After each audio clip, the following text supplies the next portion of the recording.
ശരത് ലാലിന്റെ പിതാവ് സത്യനാരായണനാണ് ഇപ്പോൾ ന്യൂസ് 18നോടൊപ്പം ചേരുന്നത്. ഏതായാലും ഇനി 6 മാസം നീണ്ട നിയമ പോരാട്ടം ഒടുവിൽ അന്തിമ വിധി വരികയാണ്. എന്താണ് പ്രതീക്ഷിക്കുന്നത്? അന്തിമ വിധിയില് എല്ലാ പ്രതികളും ഇപ്പോ കുറ്റക്കാരായി കോടതി കണ്ടെത്തിയ എല്ലാ പ്രതികൾക്കും അതിന്റെ തക്കതായ ശിക്ഷ, അതായത് കടുത്ത ശിക്ഷ തന്നെ ലഭിക്കുന്നുള്ള ഒരു വിശ്വാസത്തിലാണ് നമ്മൾ ഇതുവരെയും നിൽക്കുന്നത്. അത് ഉണ്ടാവുന്നില്ല, നമുക്ക് അത്ര ഉറച്ച വിശ്വാസമുണ്ട്. കാരണം ഈ കേസ് ഈ 14 പേർക്കെതിരെയെങ്കിലും ഈ കൊലക്കുറ്റം തെളിയിക്കാന്ന് വെച്ചാൽ ചെറിയ കാര്യമല്ല. സർക്കാരിനോട് മല്ലടിച്ചിട്ട് അവർക്കെതിരെ നീങ്ങിയും കൊണ്ടാണ് നമ്മൾ ഈ കേസ് കൊണ്ടുപോയത്. അത് ചെറിയ പ്രയത്നങ്ങളൊന്നുമല്ല. എല്ലാ കടമ്പകളെയും മറികടന്നുകൊണ്ട് ഈ കോടതിയിൽ ഈ കേസ് എത്തിച്ചിട്ട് ഇത്രയും കുറ്റക്കാരെ കണ്ടെത്താൻ പറ്റിയിട്ടുണ്ടെങ്കിൽ അത് വലിയ സമൂഹത്തിന്റെ തന്നെ ഒരു വിജയമായിട്ടാണ് ഞാൻ കാണുന്നത്. നല്ലവരായ മനുഷ്യരെയും അത് ഇത് ആഗ്രഹിക്കുന്ന മനുഷ്യർക്കും ഒക്കെ ഒരു വിജയമായിട്ടാണ് കാണുന്നത്. കാരണം ഇത് ഒരുപാട് അനുഭവിച്ച മനുഷ്യർ ഈ നാട്ടിലുണ്ട്. ഇതൊക്കെ ആർക്ക് ശിക്ഷ കിട്ടുന്നില്ല. ക്രിമിനലുകൾ വിലസി നടക്കുകയാണ്. അപ്പൊ അവരെ കൊണ്ട് തന്നെ നടത്തുന്ന ഈ ഭരണത്തിന് ഒരു തക്കതായ ഒരു താക്കീതാവട്ടെ. അത് ജനങ്ങൾക്കൊരു ആശ്വാസമാകട്ടെ. സ്വസ്ഥമായി ഈ കേരളത്തിൽ ജീവിക്കാനുള്ള ഒരു അവസരം ഉണ്ടാകട്ടെ. ഈ ശിക്ഷ കൊണ്ട് തന്നെ ഇതുപോലുള്ള KV കുഞ്ഞിരാമനെ പോലുള്ള ഉന്നതരായ പാർട്ടിയിൽ ഉന്നത സ്ഥാനം വഹിക്കുന്നവരൊക്കെ ഇതിന് ഗൂഢാലോചന നടത്തി ഒരുപാട് കൊലപാതകം ചെയ്തിട്ടുണ്ടെങ്കിൽ പിടിക്കപ്പെടാതിരിക്കാൻ വേണ്ടി ഇവർ ശ്രമിക്കും. കള്ളങ്ങൾ പറഞ്ഞുകൊണ്ടേയിരിക്കും. അതിന് തക്ക മറുപടിയായിരിക്കട്ടെ ഇത്. 14 പേരെയാണ് ഇപ്പോൾ കുറ്റക്കാരാണെന്ന് കണ്ടെത്തിയിരിക്കുന്നത്. 10 പേരെ വെറുതെ വിട്ടിരിക്കുന്നു.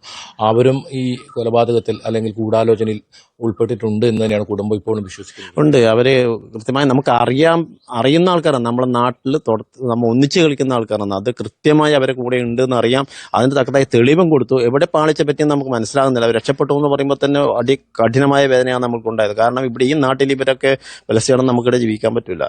ഇവരെ അന്തചിത്രം ഉണ്ടാക്കും, നാട്ടിലെ സ്വസ്ഥത കൊടുക്കൂല.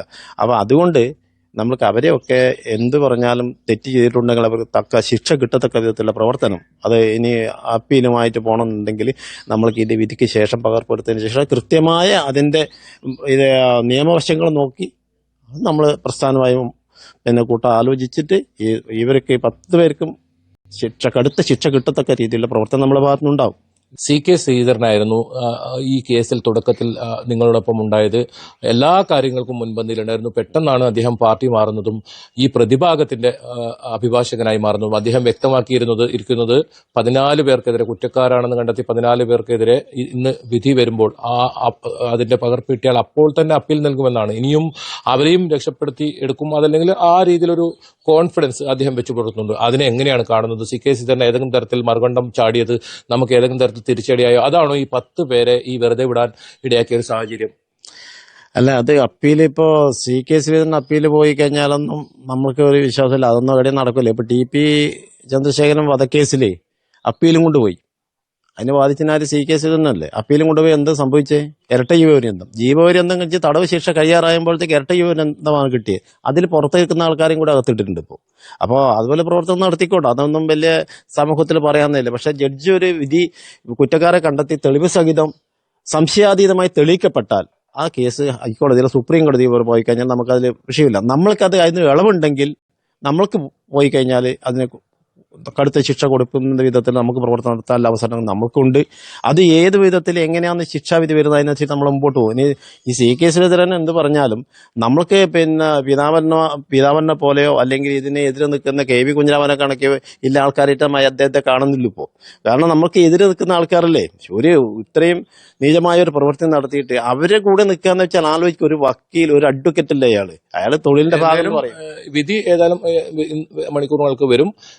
തക്കതായ ശിക്ഷ ലഭിക്കും എന്നൊരു പ്രതീക്ഷയിൽ തന്നെയാണ് ഇപ്പോൾ. തക്കതായ ശിക്ഷ ലഭിക്കും. ആ തക്കതായ ശിക്ഷ തന്നെ ഈ CK ശ്രീധരൻ അടക്കം പറ്റുന്ന ഇയാളെ ഈ ജീവിതത്തിൽ കെട്ടിപ്പൊക്കിയ കള്ളത്തരങ്ങൾ അതൊക്കെ പൊളിഞ്ഞു വന്ന സമയമായിരിക്കും ഈ വിധി. കാരണം എന്താ വെച്ചാൽ അദ്ദേഹത്തിന് ഈ നാട്ടിൽ വലിയ ഇമേജ് കൊടുക്കും. കള്ളത്തരങ്ങളിലൂടെ പലതും ചെയ്യും. രാഷ്ട്രീയത്തിൽ നമ്മൾ കൂടെയുണ്ടായ ഒരു മനുഷ്യനല്ലേ. അപ്പൊ എന്ത് ധാർമ്മികത അയാളിലുള്ളത്? അയാൾ വാക്കുകൾ പറയുന്നുണ്ടെങ്കിൽ പൊതുജനങ്ങൾക്ക് മനസ്സിലാകുന്നില്ലേ? ഈ കുഞ്ഞുങ്ങളുടെ മരണത്തിൽ അതല്ലാതാക്കി തീർക്കാനല്ലേ അയാൾ പോയത്. അപ്പൊ കാശും അല്ലാതെ കൊണ്ട് അയാൾക്ക് ആവശ്യമില്ല. അതെന്ത് ചെയ്യും അയാൾ? അതിന് വലിയ പ്രസക്തിയൊന്നും നമുക്ക് കൊടുക്കുന്നില്ല. എന്തായാലും കുടുംബം വലിയ പ്രതീക്ഷയിൽ തന്നെയാണ്. ഈ പ്രതികൾക്ക് ഇപ്പോൾ കുറ്റക്കാരാണെന്ന് കണ്ടെത്തിയ 14 പേർക്ക് തക്കതായ ശിക്ഷ ലഭിക്കും എന്ന പ്രതീക്ഷയിൽ തന്നെയാണ് കുടുംബമുള്ളത്.